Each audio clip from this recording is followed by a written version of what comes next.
I want to thank y'all for joining us, and I'm sorry that we've dragged you from your actual governing responsibilities to attend this spectacle, this attempt by House Republicans to wash their hands of their own mess and lay the blame on the President. It's an election year after all. The responsibility to govern is something I know both of you take seriously, which is more than I can say about this Tea Party Republican House of Representatives, which brings me to an important point. Why exactly are we here? I'll answer that question.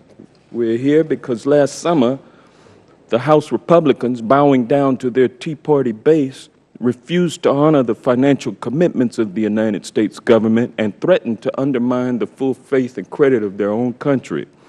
Scrambling to deal with that manufactured crisis, Congress broke through the gridlock and enacted legislation that would impose sequestration unless we agreed on a balanced approach to meeting our budget targets.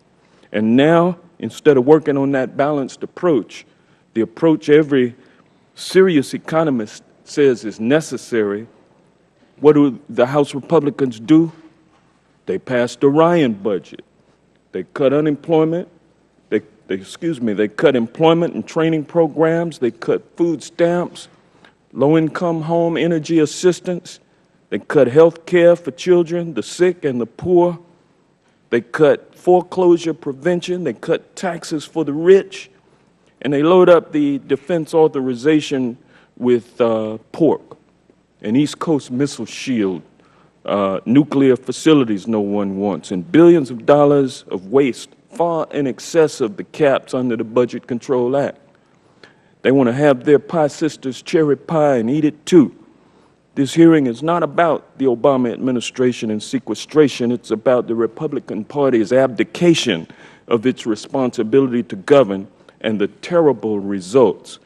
Now, the Tea Party Republicans, during the debt ceiling negotiations, insisted on sequestration as a part of the deal to keep America from defaulting on its debt for the very first time in our history. Mr.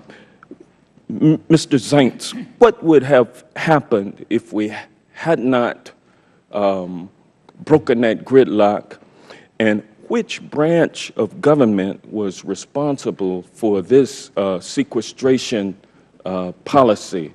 And last but not least, Mr. Zients, I'd like to ask you whether or not the administration is willing to meet our budget targets by adopting a balanced approach that involves a measure of spending reductions and a measure of revenue increases. Okay. In terms of the debt ceiling negotiation, I think it had a bad impact on the economy during that period of time. I cannot imagine and don't even want to think about the impact that it would have had on the economy if we had not, if we had actually defaulted.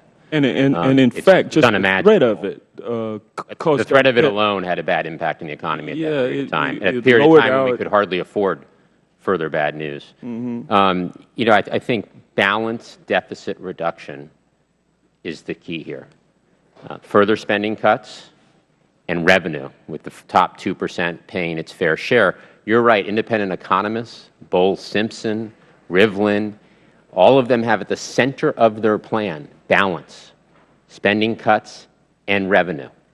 It's the lack of balance, it's the insistence that we can do spending cuts only that is the root cause problem here that has us in a situation where we're 5 months out and we have not yet replaced the sequester. Balanced plan is the key to moving forward and making sure that we do not have to implement what we all would agree is the bad policy of sequester. So what you're suggesting is that it is this very Congress who has compelled your attendance today that is the very problem that they have called you here. Congress needs to pass balanced deficit reduction that the President can sign into law and avoid the sequester. I thank you, Mr. Zients, and I yield back. Thank you, Mr. Schuster.